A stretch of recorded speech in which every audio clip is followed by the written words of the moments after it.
Hi guys, welcome back to the channel. My name is Dave, and on this channel we talk about ways to grow our wealth with the idea that we're going to help others get that belief that they too can achieve financial independence with the right plan and the right tools in place.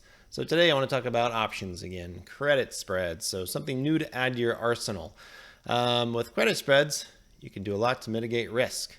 So I want you to walk out today understanding completely the concepts, the mechanics of how credit spreads work.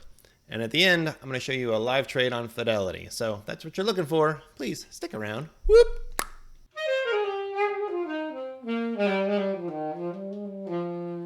Credit spreads are truly one of the best ways to mitigate or reduce risk.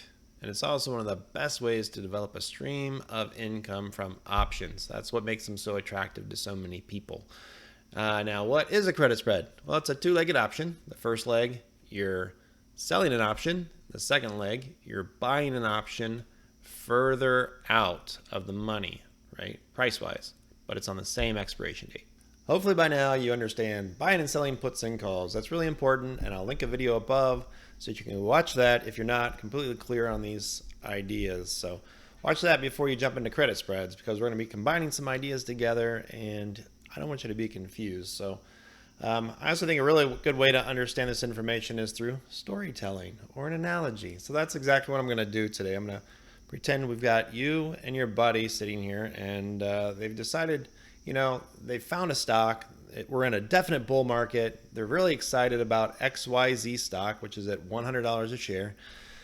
And they have a true belief that this thing's going to the moon. It's going to go up, right? So there's a couple ways they can play it. They could buy the stock. Probably the best option, actually, if they know it's going up. But if they're just trying to collect some premium, then they could sell options, right?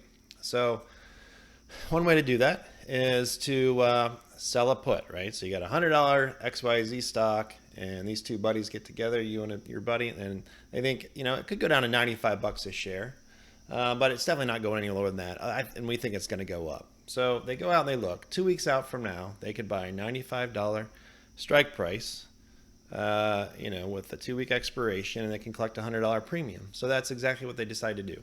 They each plunk down their money. They each collect their $100 premium. They're all happy. They're high-fiving. We're going to make all this money. We're going to go get sushi dinner, right? So they're sitting around, and then, you remember, you heard a rumor about XYZ stock, something about their product causing cancer. You're not so sure about it. So you start thinking, I should get an insurance policy of some sort. You remember back to the days when you used to go to Best Buy? I used to do this, right? You go buy that little electronic device, and they would say, for $29.95, we can insure that for the next 3 years. And you're like, if anything goes wrong at all. So just like that, what you're thinking, how can I do that with this stock? So you decide, I've got a great idea. I'm going to buy a put a little further out. So remember, stock's at 100. At 95, you sold a put, collected a $100 premium. You look at the $93 put, if you buy it, and it costs you 60 bucks. These numbers are just made up, but a little further out, it's going to be less money, right? So you have $100 that you collected, and you got to pay $60. So you do that, and you have 40 bucks. So you run to your friend. You're all excited. Hey, I got insurance on this thing. You should do it too. He's like, what are you talking about? I'm going to go get sushi. I'm going to get all the fancy sushi. I'm going to get sake. It's going to be a great night out. And you're going to have to get California rolls with the fake crab meat, right? So he's kind of laughing at you, and you're like, but I got the insurance policy. So those are the two setups, right? So let's say the 2 weeks come by, right? And you guys were right. The stock goes up, or maybe the stock goes sideways, or maybe it goes down a little, right? In all those scenarios, it doesn't really matter because everything expires, right? As long as it's above 95, it expires. He gets his $100 sushi and sake. You get your $40 in your California roll. So that's one scenario. But now let's examine the other scenario, right? We go about 10 days in the future from when you bought it. And the news hits. It does come out. XYZ's product causes cancer, right? And the sky is falling. It's all over the news. Everything's in red like we talk about. And everything's going to go plummet, right? And worst case scenario, it gets cut in half. It goes to 50 bucks a share. And your buddy's looking around with big eyes like, what just happened? And you're like, yeah, I know, this is horrible. And he's got to call his wife, and he's got to say, honey, the stock, that idea I had, we're not going to get any sushi. It went from 100 down to 50, and I had to buy it at 95. So we lost $4,500, but I got $100 premium. So we only lost $4,400. And she's like, okay, well that's great, but the kids have to skip summer camp. We're not going on the Disney cruise this year. We're not nothing. We don't get anything, right? So she's all mad. She calls your wife. Your wife calls you, screaming and yelling at you. You're like, honey, you don't have to worry about this. I bought the insurance policy. She's like, what are you talking about? Please explain this to me. You say, well, at 95, I had to buy it. But at 93, I got to sell it. So there's only a $2 spread there. So from 95 to 93, $2. I only bought one contract, 100 shares. That's $200. Plus I got $40. So my max loss was $160. I knew that because I had insurance. She's like, oh, you're a genius. We still get to have sushi later. We'll figure that out, right? But your buddy, he's got him in trouble. So that's the analogy. I don't know. What do you think? Now, I know this is an extreme example. Stocks don't always get cut in half, but they do sometimes. Sometimes we have these things called pandemics. You never know what's going to happen. So a lot of smart money plays credit spreads because the losses can be mitigated quite a bit in the big downturn. So they're protected. They don't earn as much, but the downside's protected. And over the long haul, spreading out their buys, right? They can have more consistent income. That's the idea behind all these kinds of things in these credit spreads. So if you have questions about this, ask down below, but that's my illustration. So for future content on credit spreads, options, wealth building, please like and subscribe and ring the little bell so that when new videos come out, you will be notified. So let's just summarize the why part of this. And it boils down to three things for me. The first one is mitigating risk, reducing risk like we've talked about. So the fact that your potential loss is so much lower, that's a big plus. And the second thing is this produces a more consistent income if you're able to do lots of trades. So you want to make lots of small trades, just like we do with the other one. But the reason you can make so many small trades, the reason you can have more consistent income is for number 3, which is collateral or margin that's necessary to make these trades. So let's think about it. If you do one trade, just selling a put, $95 a share, that means you need $9,500 of collateral sitting there waiting, right? Or margin. But if you're talking about a credit spread, it's $160 max loss. So you can do 10 of these for $1,600. That's much more powerful, right?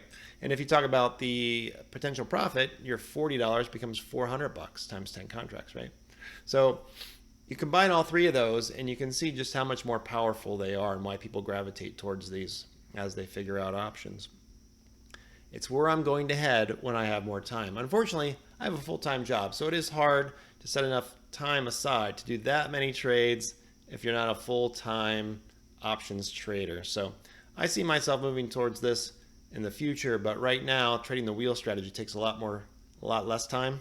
So it allows me to still do what I want to do and still have my job and everything else and look at this stuff during morning, lunch, that kind of thing really quickly.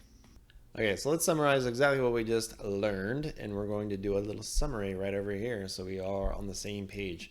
So first was the bull spread, and that's the example that we just did. So this is where you think the market is actually going to be going up or the stock is going up, right? So you're going to be betting the downside. That's your protection, right? So the stock at 100, you sell a put at 95, and then we collected our $100 premium, and then we sell further out a put. We buy a put, right, at 93. We pay our $60 premium in that case, the same expiration. So that's why our net profit max is $40. However, if it falls below 93, right, then our max loss is only $160. And in between the 95 and 93 is a nice little gradient where you can make a little bit or you could have a max loss of $160 as it gets closer and closer to 93. So that is a bull spread. And the opposite side is called the bear spread, which we'll put right over here now. So, and this works exactly the same way. So it shouldn't be too confusing. Just in the bear spread, right? You're thinking the stock's going down, the market's going down. So now we are going to be buying and selling calls. So in this case, same thing. Stock's at 100. So you sell a call at 105, thinking the stock market's going down or the stock's going down. You collect the $100 premium. Further out, you buy a call at 107, right? And you have to pay for that premium. Same expiration. So, and then the same results, $40 profit, $160 max loss. So those are the two different scenarios, bull spread, bear spread. And that's why people like these. They like to play these things. So any questions about these, please shout down below. We're going to take a look at Fidelity now.